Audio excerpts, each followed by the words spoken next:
Have you ever stared at your bank balance, maybe after a particular enthusiastic online shopping spree, and think, seriously? Where did it all go? Or maybe you're scrolling through your ex's perfectly curated Instagram profile, seeing them thriving, living their best life, and you find yourself wondering, how did I end up alone? Again, picking through the emotional wreckage.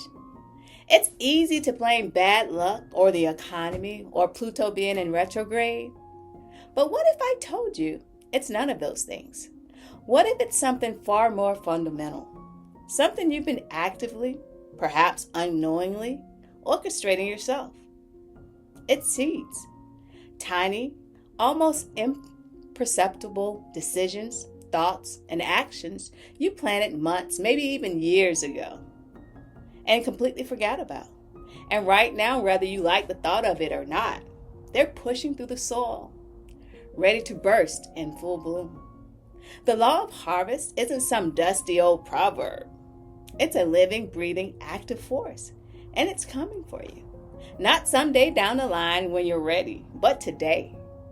So stick around, because in the next few minutes, I'm going to pull back the curtain and show you the hidden seeds you've been scattering every single day with your words, your wallet, and even your worry. More importantly, I'm going to show you exactly how to identify those insidious weeds and rip them out by the root before they choke out the future you actually want. This isn't about blaming. No, it's all about empowering. Life is always moving, like waves on the ocean. Some rise gentle, some crash hard, but every wave carries the chance to begin again. I'm Vanessa, and welcome to Waves of Change, a space for mindset, mindfulness, and the things that truly matter. Together we'll pause, breathe, and remember, you're never too late, and your peace is never too far. Let's be honest.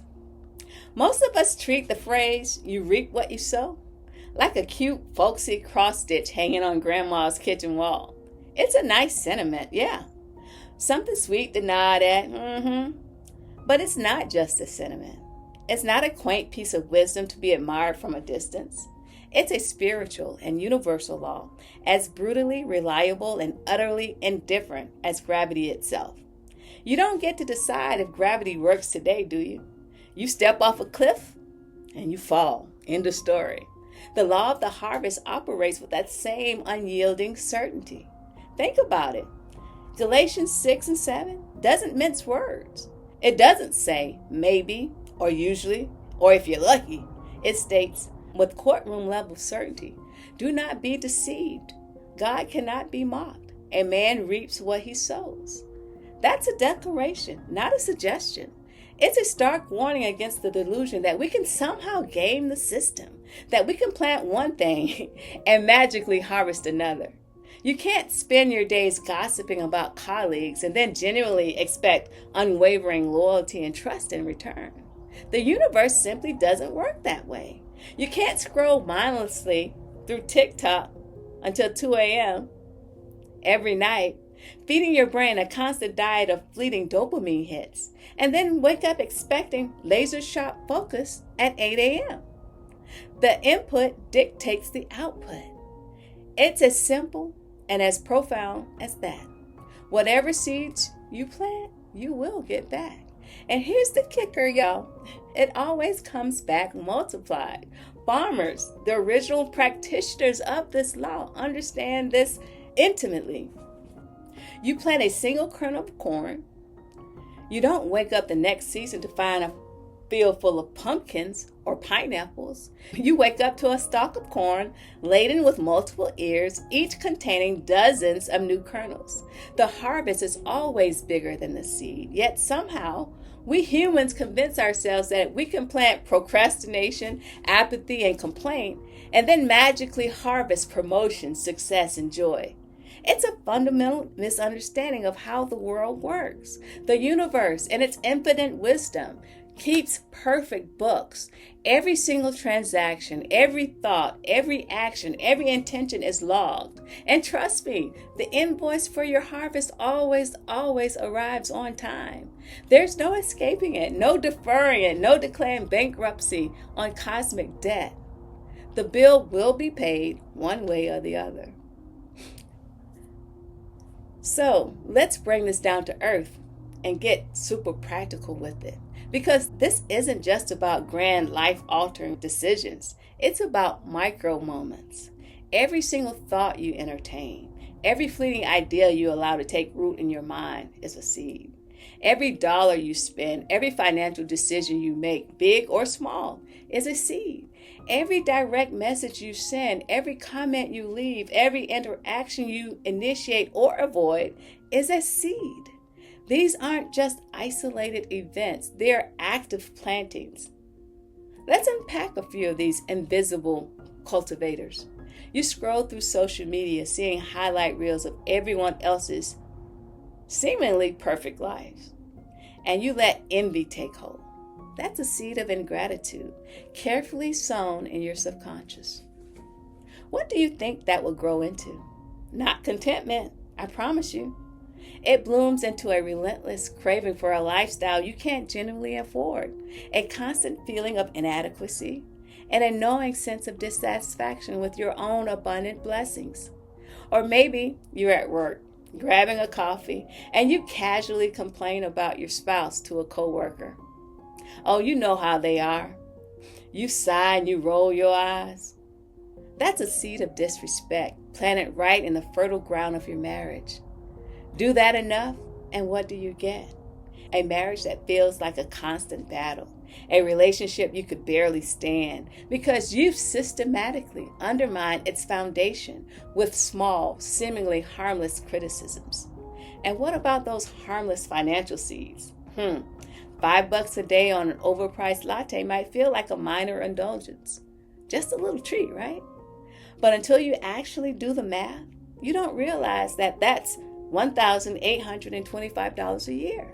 That's not pocket change. Not to me. That's a significant chunk of change you could have dropped in an index fund. With the magic of compound interest, you could easily double or triple that by the time you hit retirement. That daily latte isn't just coffee. It's a seed of instant gratification that can choke out future financial freedom. The truly scary part about these invisible seeds, though, most of them sprout underground, deep in the dark, where you can't see them taking root. So you keep planting garbage, convinced that nothing's really happening, that there's no consequences for your small secret indulgences or your neglects. You think you're getting away with it. Then one day, a small, sickly green shoot pokes through the surface. A hidden financial crunch, a strained relationship, a health scare, a feeling of pervasive emptiness. And you panic. You wonder, where did that come from?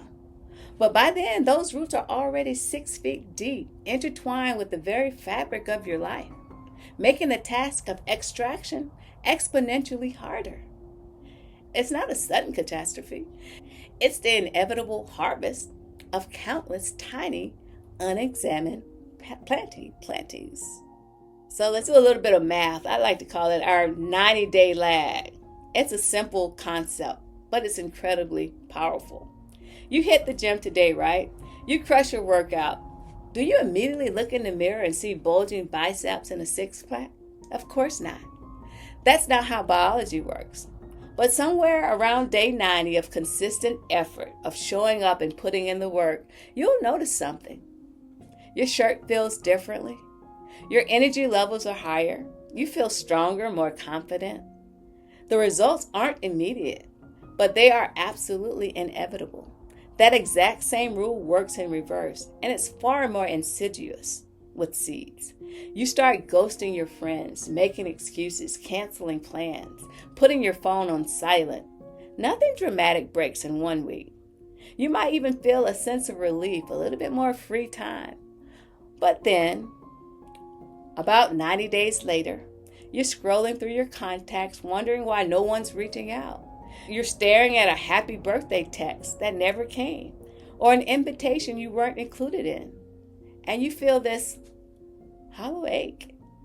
That's the harvest. The law of the harvest isn't about instant karma. It's about consistent cumulative effects. It's the mathing. Life isn't just happening to you as if you're a passive observer. Life is actively responding to you.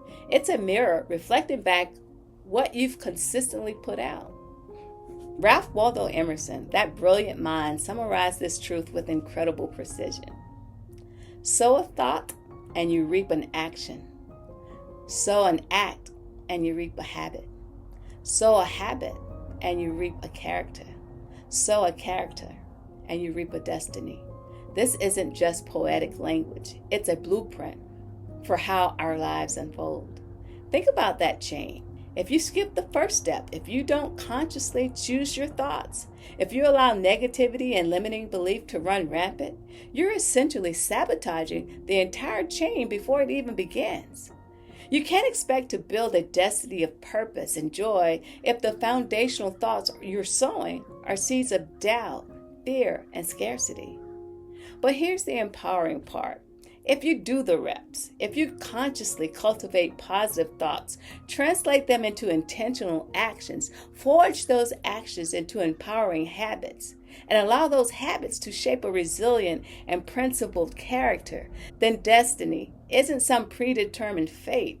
Destiny becomes something you can actively design, a future you build brick by intentional brick, rather than something you passively inherit from unexamined choices. It's about taking the reins, understanding the process, and making it work for you. Okay, so maybe you're listening to this and a cold dread is washing over you. You realize you've already got a bumper crop of chaos sprouting in your life. Perhaps your relationships are thorny, your finances are barren, or your health feels like it's a tangled mess. The good news, the truly liberating news, is that the law of the harvest works both ways. Just as surely as you could sow negative seeds, you can start planting new positive ones immediately. It's never too late to change your crop. First, and this is crucial, you need to audit your mouth. Your words are not just sounds. They are potent seeds, propelled by turbo engines of belief and intention. They literally shape your reality. If your default statement is, I'm always broke, or I never have enough time, or nothing ever works out for me, then guess what kind of reality you're cultivating? You're planting those exact seeds over and over. It might sound corny, but your subconscious mind, that fertile soil of your being, doesn't care about your cynicism. It just grows what you drop into it. So replace I'm broke with I'm learning stewardship and actively seeking abundance. Replace I'm so tired with I'm prioritizing rest and energizing activities. This isn't about denial. It's about shifting the linguistic landscape of your internal world. Second, audit your calendar.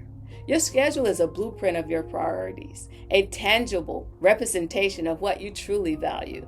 Where does your time go? If you give the first hour of your day scrolling social media to reactive emails or endless news feeds, what kind of harvest are you setting yourself up for? Instead, try this. Give the first hour to God, to spiritual nourishment, to quiet reflection. Give the second hour to exercise, to moving your body and fueling your physical well-being. Give the third hour to skill building, to learning something new, to investing in your personal or professional growth. Do that consistently for a single year, and I guarantee you will outrun, outlearn, outperform 95% of the planet. Your calendar isn't just a schedule, it's your planning plan for your future. Third, audit your circle. The people you spend the most time with are either watering your seeds of growth or fertilizing your weeds. You simply cannot expect to sow encouragement, ambition, and positivity if you're constantly hanging around cynics, complainers, and people who thrive on negativity. Their words, their attitudes, their limiting beliefs become seeds in your own mind. Seek out people who speak truth, not failure. Find those who celebrate your wins, challenge your excuses, and inspire you to elevate. Your environment is a powerful garden, and you get to choose what grows in it. And fourth, and perhaps most counterintuitive for some, give something away. This is a powerful, almost mystical seed. Whether it's money, your precious time, a specific skill, or simply an act of kindness, generosity is the only seed that guarantees a harvest you genuinely cannot outgive. The more you pour out, the more flows back to you. It's a universal principle of abundance. Help someone else tend their garden and watch your own flourish in unexpected ways.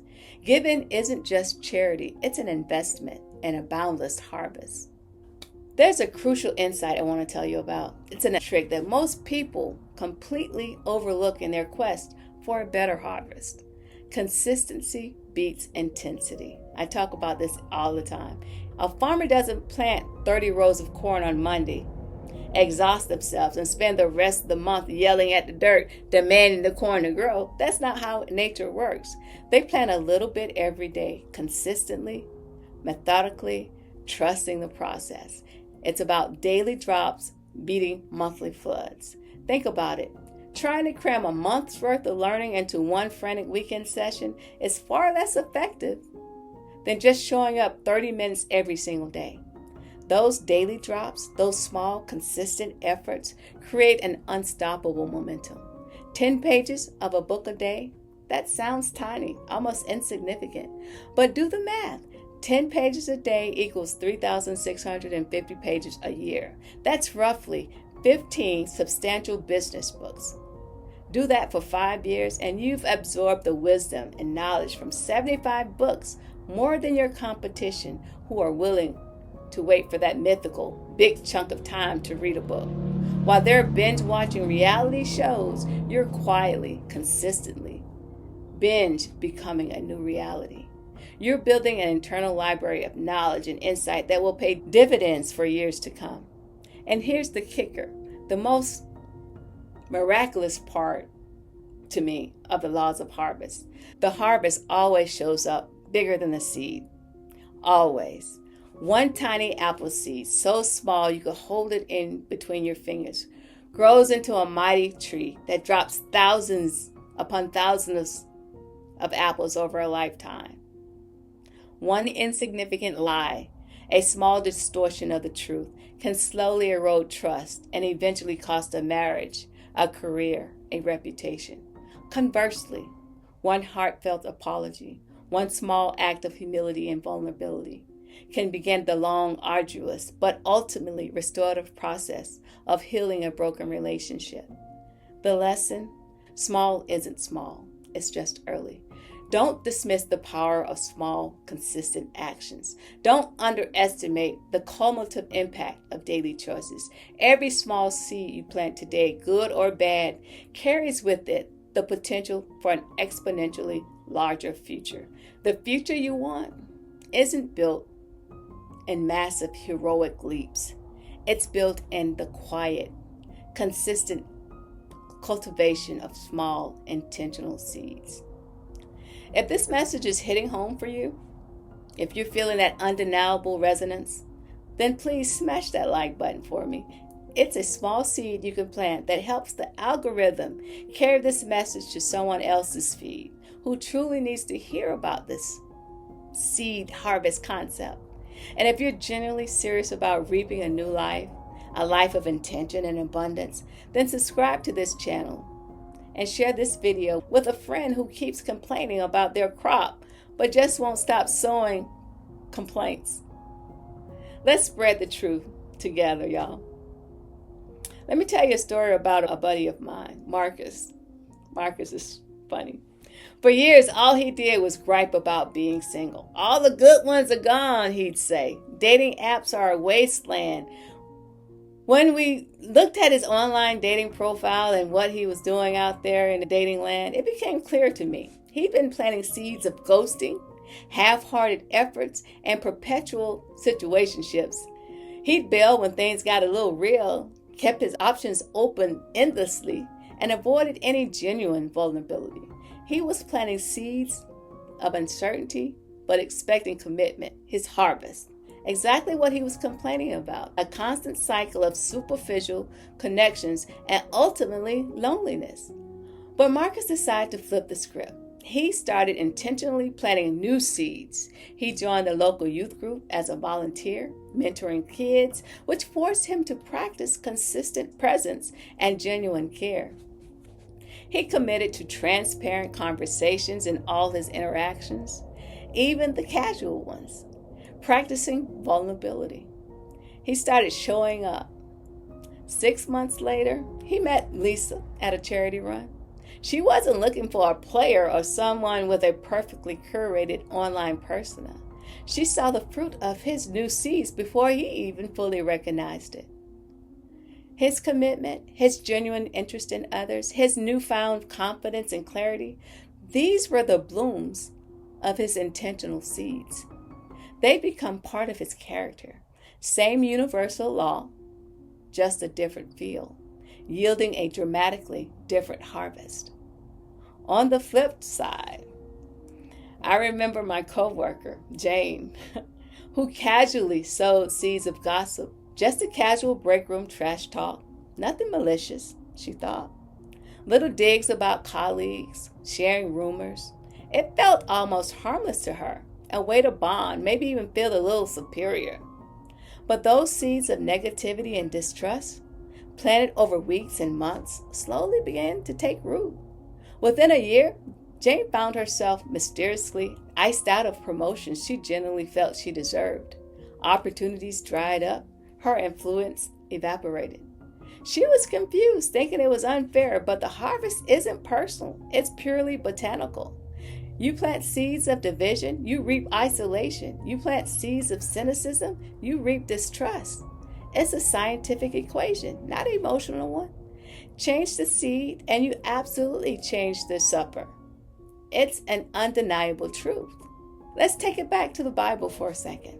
Paul, the brilliant apostle, adds an incredible twist to this law of the harvest, pushing our understanding beyond just immediate earthly returns. He writes in that same Galatians passage, "Whoever sows to please their flesh, from the flesh will reap destruction. Whoever sows to please the Spirit, from the Spirit will reap eternal life."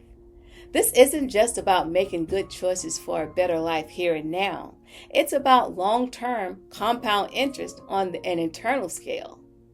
Every single time you choose patience over road rage, every moment you choose kindness over cutting sarcasm, every instance you choose integrity over expediency, you're not just making a momentary decision.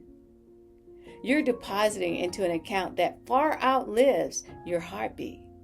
You're building spiritual capital, an inheritance that transcends the fleeting nature of earthly possessions. We get so fixated on our 401ks, our investment portfolios, and our retirement plans for this life, and rightly so. But we often completely forget about the ultimate retirement plan, y'all.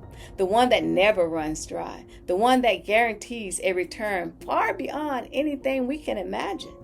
Sowing to the Spirit means aligning your actions, your thoughts, your words, your principles of love, joy, peace, patience, kindness, goodness, faithfulness, gentleness, and self-control. These are the seeds that yield an eternal harvest, a profound sense of purpose and connection that resonates deep within our souls. And don't miss the crucial patience clause that immediately follows. Let us not become weary in doing good, for at the proper time we will reap a harvest if we do not give up. This is vital, because sometimes when you start planting good seeds, when you start doing the right thing, the immediate results aren't obvious. You might feel like you're watering a barren ground. You might get discouraged. You might be tempted to throw in the towel, thinking, man, this not working. But the verse is a powerful promise, a cosmic guarantee. Translated, the check's in the mail, but it won't necessarily clear on your timetable. The universe operates on its own schedule, not on yours. So keep watering those good seeds. Keep weeding out the negative influence. Keep showing up even when you don't feel like it, even when sprouts are invisible. The breakthrough you're desperately waiting for, that moment of profound transformation or sudden abundance, is simply the harvest catching up to the consistent, intentional seeds you've been planting all along. Don't give up 5 minutes before the miracle. Did you hear me? Don't give up 5 minutes before the miracle. Are you ready to take control of your harvest? I'm issuing you a 24-hour challenge, something you could start today. Pick just one category in your life where you feel a nagging sense of dissatisfaction or where you know you could do better. Is it your health, your finances, a specific relationship, your spiritual life? Just one. Now identify the single worst seed you've been consistently sowing in that area. Be honest with yourself. Maybe it's the $20 a day DoorDash habit that's been draining your bank account and your energy. Maybe it's the nightly doom scroll that's filling your mind with anxiety. Maybe it's that subtle, critical thought you always have about your spouse. Identify that one seed. Then, for the next 24 hours, commit to replacing it with one single positive seed. Don't try to overhaul your entire life overnight. Just one deliberate, intentional planting. Instead of DoorDash, cook one healthy meal at home. Instead of doom scrolling, read 10 pages of an inspiring book or spend 10 minutes in quiet reflection. Instead of that critical thought, send one genuine, heartfelt thank you to your spouse or a friend. Do it today, then do it again tomorrow and the next day. For a full week, make this one small, intentional change. And here's the crucial part. Document the sprouts. Keep a simple harvest diary, a note on your phone, a small journal. Jot down how you felt before, during, and after that intentional action. Notice the subtle shifts in your mood, your energy, or your perspective. Pay attention to how others respond to your new seeds. If you're on Instagram, tag me with your harvest diary entries. I'd love to share with you to keep the momentum rolling and to inspire others. Remember, you don't need 100 new habits to transform your life. You just need one seed sown with unwavering intention and then consistently nurtured. That one seed, multiplied over time, will change everything. So let's wrap this up, y'all. The law of harvest isn't some abstract concept hovering in the ether. It isn't coming for you in some distant future. It's already here. It's active. It's sweeping through your bank account, dictating your physical health, influencing the intimacy in your bedroom, and even shaping the quality of your interactions with the barista in the morning. Every single thought you think, every word you utter, every dollar you spend, every action you take, big or small, is a seed being planted. And here's the unvarnished truth. You can't pray away a harvest you planted with your own hands. You can't wish away consequences that you've systematically cultivated. But, and this is the most empowering part, you can start planting better ones. You can start right this second. It's a radical act of personal responsibility and profound hope. Change the seed and you will inevitably change the crop. Change the crop and you will fundamentally change your life. So the only question left, the one that truly matters, is this: what will you sow today? Because whatever it is, good or bad, intentional or unconscious, it's already on the way back to you. It's coming back bigger, juicier, and impossible to stop. Choose wisely. Choose with intention. And I'll see you at the harvest. Hey y'all, thanks for joining me today. I'm Vanessa, and this is Ways of Change. Remember, you're never too late, and your peace is never too far. Bye now.